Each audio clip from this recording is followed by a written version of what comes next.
मैं doctor Wasim Chaudhary, homeopathic consultant, practising homeopathy more than 10 years.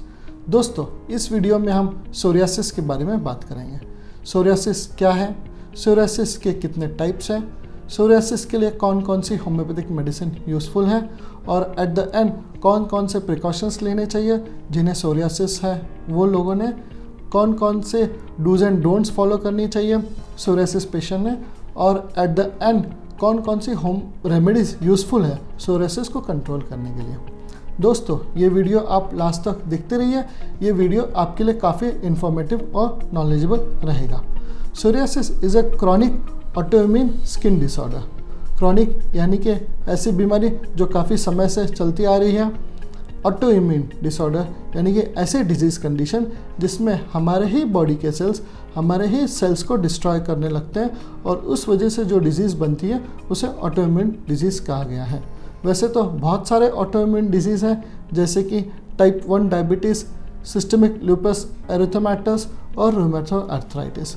दोस्तों, मैं आपको बताना चाहता हूं कि सोरियासिस अगर आपको या फिर आपके फैमिली मेम्बर में अगर किसी को भी है तो आप ज़्यादा से ज़्यादा कोशिश करें कि आप होम्योपैथिक मेडिसिन ही लें। होम्योपैथिक मेडिसिन ये कॉन्स्टिट्यूशनल बेस पे वर्क करता है और सोरियासिस को क्योर करने में काफ़ी ज़्यादा इफ़ेक्टिव है। तो अब बात करते हैं सोरियासिस होता क्यों है। सोरियासिस एक ट्रिगरिंग फैक्टर है। सोरियासिस मेंटल या फिर फिज़िकल स्ट्रेस की वजह से ये ट्रिगर हो सकता है या डेवलप हो सकता है, या फिर अगर आपके फैमिली मेम्बर में किसी को सोरियासिस है, आपके पेरेंट्स मॉम डैड को सोरियासिस है या फिर जेनेटिक में अगर सोरियासिस है तो सोरियासिस होने के चांसेस बढ़ जाते हैं। दोस्तों, ये सारे एक ट्रिगरिंग फैक्टर्स हैं, पर एग्जैक्ट कॉज जैसे ऑटोइम्यून डिजीज़ सोरियासिस है तो एग्जैक्ट कॉज अब तक साइंटिस्ट ने नहीं ढूंढ पाए हैं, इसलिए ये ट्रिगरिंग फैक्टर्स हैं जिससे सोरियासिस अगर है तो बढ़ सकता है। दोस्तों, सोरियासिस को समझने से पहले हम स्किन की फिजियोलॉजी को समझते हैं। हमारे स्किन हर 21 दिन में बनता है, डेवलप होता है और शेड हो जाता है, पर सोरियासिस की कंडीशन में यही स्किन फॉर्मेशन मल्टीप्लाई हो जाता है, ये 10 गुना ज़्यादा बढ़ जाता है, जिसकी वजह से स्किन एक्सेस फॉर्मेशन हो जाता है, स्किन एक्सेस डेवलप हो जाता है और एक्सेस शेडिंग होने की वजह से स्किन काफ़ी ड्राई हो जाता है, रफ हो जाता है, स्केलिंग निकलने लगती है और स्किन पर रेड धब्बे स्पॉट्स दिखने लग जाते हैं।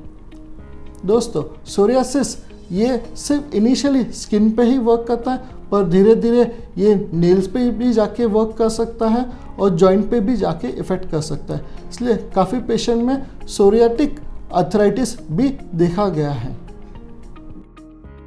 दोस्तों, अब हम सोरियासिस के साइन एंड सिम्टम्स के बारे में बात करेंगे। सोरियासिस में छोटे छोटे लाल लाल चट्टे बनने लगते हैं, जो चट्टे बॉडी के कहीं पे भी हो सकते हैं, पर देखा गया है अमूमन कि वो हाथों की कोहनियों में, घुटनों में, बैक पे, स्टमक पे डेवलप होते हैं। कहीं पेशेंट में तो ये सर पे भी डेवलप हो सकते हैं।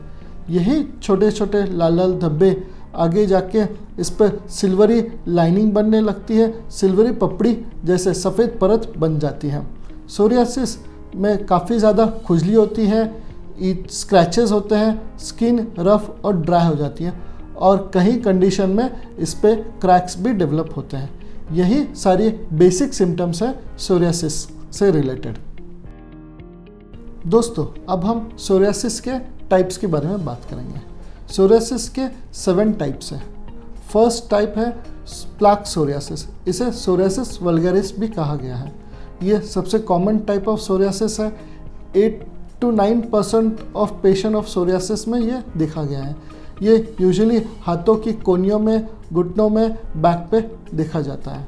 सेकेंड टाइप है गट्टे सोरियासिस। ये अराउंड 2 to 3% लोगों में देखा गया है सोरियासिस के पेशेंट में। इसमें छोटे छोटे रेड रेड स्पॉट्स होते हैं। ये सर पर, स्टमक पर, थाइस पर छोटे छोटे स्पॉट्स धब्बे जैसे दिखते हैं। इसमें भी काफ़ी सारी सिल्वरी स्केलिंग्स डेवलप होती है। थर्ड टाइप है इन्वर्स सोरियासिस। ये यूजुअली हमारे फोल्डिंग एरियाज़ में, ग्रॉइन रीजन पर या फिर बैक स्टमक पर या फिर ब्रेस्ट के नीचे यूजुअली ये देखा गया है। इसमें भी काफ़ी ज़्यादा रेडिश स्केलिंग रहती है और ये काफ़ी रेयरली देखा गया है। फोर्थ टाइप है एरिथोडर्मिक सोरियासिस। इस कंडीशन में स्किन काफ़ी रेड शाइनी होती है, बर्nt लाइक स्किन दिखने लगती है। 6 टाइप जो सोरियासिस देखा गया है वो nail psoriasis. Around 50% of patient जिन्हें सोरियासिस हुआ है वो सोरियासिस आगे बढ़ के नेल में डेवलप होता है और नेल काफ़ी ज़्यादा रफ, ड्राई और ब्रिटल हो जाते हैं। 7th टाइप जो सोरियासिस देखा गया है वो है सोरियाटिक अर्थराइटिस।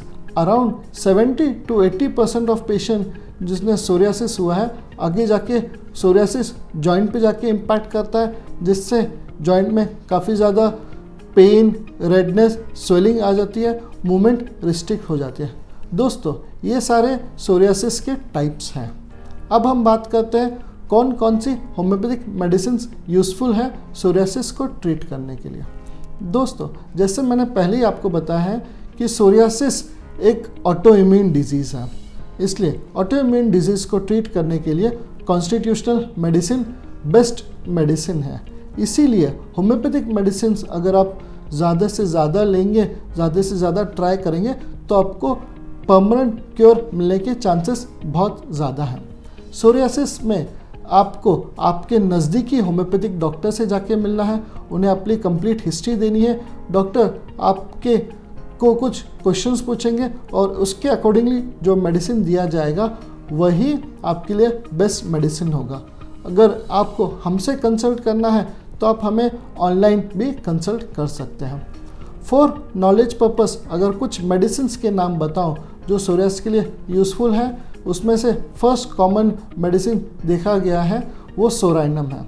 सोराइनम 1 ml आप वीकली एक बार ले सकते हो। अराउंड 1 to 2 मंथ्स तक लेने के बाद आपको उसमें एक एक्सपेक्टेड रिजल्ट दिख सकते हैं। सेकेंड इम्पॉर्टेंट मेडिसिन सोरियासिस के लिए जो यूज़फुल है वो है सल्फ़र मेडिसिन। सल्फ़र 200 आप वीकली 2 से 3 बार ले सकते हैं, उसी से भी आपको 2 से 3 महीने में आपको रिजल्ट दिख सकते हैं। इसके साथ साथ लाइकोपोडियम 200 भी एक इफ़ेक्टिव मेडिसिन है जो सोरियासिस के लिए यूज़फुल है। दोस्तों ये एक बेसिक मेडिसिन है जो सोरियासिस के लिए यूज़फुल है, पर इसके साथ साथ और भी काफ़ी स्पेसिफिक मेडिसिन हैं जो सोरियासिस के लिए, नेल सोरियासिस या फिर सोरियाटिक अर्थराइटिस के लिए यूज़फुल है। पर कॉन्स्टिट्यूशनल ट्रीटमेंट ही बेस्ट ट्रीटमेंट है सोरियासिस को ट्रीट करने के लिए। Itching, scratching, scaling, hardness, roughness और स्कारिंग ये धीरे धीरे कम होती है, उसकी फ्रीक्वेंसी और इंटेंसिटी कम होती है और इवेंचुअली ये कम्प्लीटली ठीक हो जाता है। होम्योपैथिक में ऐसे मेडिसिन दी जाती हैं जो स्ट्रेस को कम करने में मदद करती है और over a period of time ये सोरियासिस कम्प्लीटली ठीक हो जाता है। सोरियासिस ये काफ़ी टफ डिजीज़ है, इसको ठीक करने के लिए काफ़ी ज़्यादा पेशेंट में पेशेंस चाहिए और डॉक्टर को कोऑपरेट करना चाहिए। होम्योपैथिक मेडिसिन में कोई भी ऑइंटमेंट नहीं दिया जाता है। होम्योपैथिक को सोरियासिस के डिजीज़ को कम्प्लीटली ठीक करना है तो कॉन्स्टिट्यूशनल ही प्रॉपर काम करता है। Homeopathy is a safe, gentle and permanent process, permanent cure करने का प्रोसेस है। दोस्तों होम्योपैथिक को आप अगर रेगुलरली लेते रहेंगे, अगर आपको सोरियासिस कई सालों से है, 5 साल 10 साल से है, और अगर आपने होम्योपैथिक मेडिसिन स्टार्ट की तो यूजुअली 1 से 2 साल में ही आपको एक अच्छा सा रिजल्ट दिख जाएगा।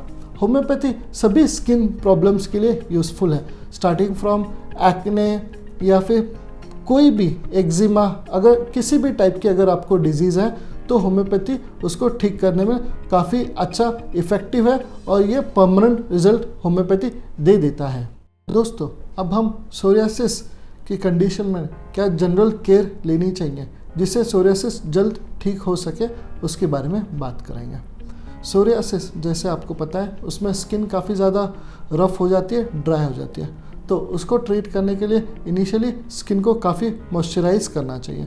कंटिन्यूसली स्किन पे कोई ना कोई एक अच्छा सा थिक मॉइस्चराइज़र क्रीम अप्लाई करना चाहिए। नहीं तो कम से कम नारियल तेल, कोकोनट ऑयल ही अप्लाई करना चाहिए। नॉर्मली इसे दिन में 2 से 3 बार अप्लाई करना चाहिए और ठंड में तो इसे 4 से 5 बार भी अप्लाई कर सकते हैं। नॉनवेज नहीं खाना चाहिए, मीट नहीं खाना चाहिए, एग्स नहीं खानी चाहिए, डेयरी प्रोडक्ट्स नहीं खाना चाहिए, पैक्ड फूड नहीं खाना चाहिए, अल्कोहल नहीं लेना चाहिए, स्मोकिंग नहीं करनी चाहिए, ऑयली स्पाइसी फूड नहीं खाने चाहिए, खट्टी चीज़ें नहीं खानी चाहिए। इसमें आपको आपका वाटर इनटेक बढ़ाना है। कंटिन्यूस ज़्यादा धूप में नहीं रहना चाहिए। बॉडी के विटामिन्स लेवल चेक करने चाहिए। विटामिन B12, विटामिन D अगर कम है तो विटामिन D का इनटेक बढ़ाना चाहिए। सवेरे सवेरे धूप में जाके कंटिन्यूसली बैठते रहना चाहिए, जिससे बॉडी को प्रॉपर विटामिन मिल सके और बॉडी का न्यूट्रिशन मेंटेन रह सके।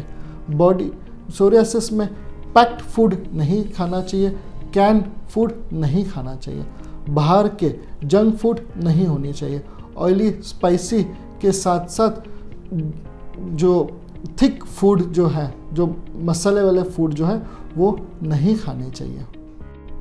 सोरियासिस में कार्बोहाइड्रेट इंटेक कम होना चाहिए। सोरियासिस में ग्लूटेन फ्री खाना चाहिए। वीट, बार्ली, राई का इंटेक कम होना चाहिए। कुछ वेजिटेबल्स जैसे टमाटर, आलू कम होना चाहिए। काली मिर्च कम होनी चाहिए। सोरियासिस में विटामिन D का इंटेक ज़्यादा होना चाहिए। सोरियासिस में पैक्ड फूड कम लेने चाहिए, कैन फूड कम लेने चाहिए। सोरियासिस में ऑलिव ऑयल या फिर सनफ्लावर ऑयल से ही खाना यूजुअली बनना चाहिए। अब हम बात करते हैं क्या क्या चीज़ें ज़्यादा करनी चाहिए जिससे सोरियासिस जल्द से जल्द ठीक हो सके।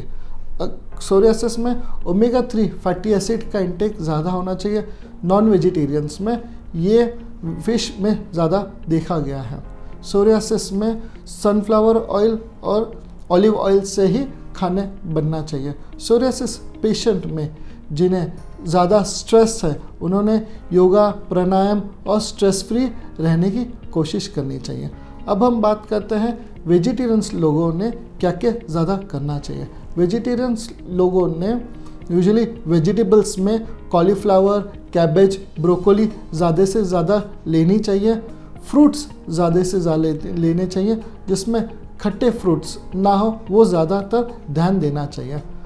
नट्स में आलमंड्स ले सकते हैं, अखरोट ले सकते हैं, जिसमें ओमेगा 3 फैटी एसिड ज़्यादा है, जिससे सोरियासिस को ठीक करने में काफ़ी इफ़ेक्टिव है। दोस्तों, ये बेसिक चीज़ें हैं जो सोरियासिस में आपको करनी चाहिए और कुछ कुछ चीज़ें जो नहीं करनी चाहिए। दोस्तों, ये बेसिक इन्फॉर्मेशन सोरियासिस में मैंने देने की कोशिश की है। आशा करता हूँ आपको ये वीडियो पसंद आया होगा। दोस्तों, अगर मुझसे जुड़े रहना है तो आप मेरे YouTube channel homeo care clinic को लाइक करें, शेयर करें और सब्सक्राइब करें और बेल आइकन बटन दबाना ना भूलें, ताकि इन फ्यूचर अगर मैं कोई भी वीडियो डालूं तो उसका नोटिफिकेशन आपको तुरंत मिल सके। धन्यवाद। खुश रहें, स्वस्थ रहें।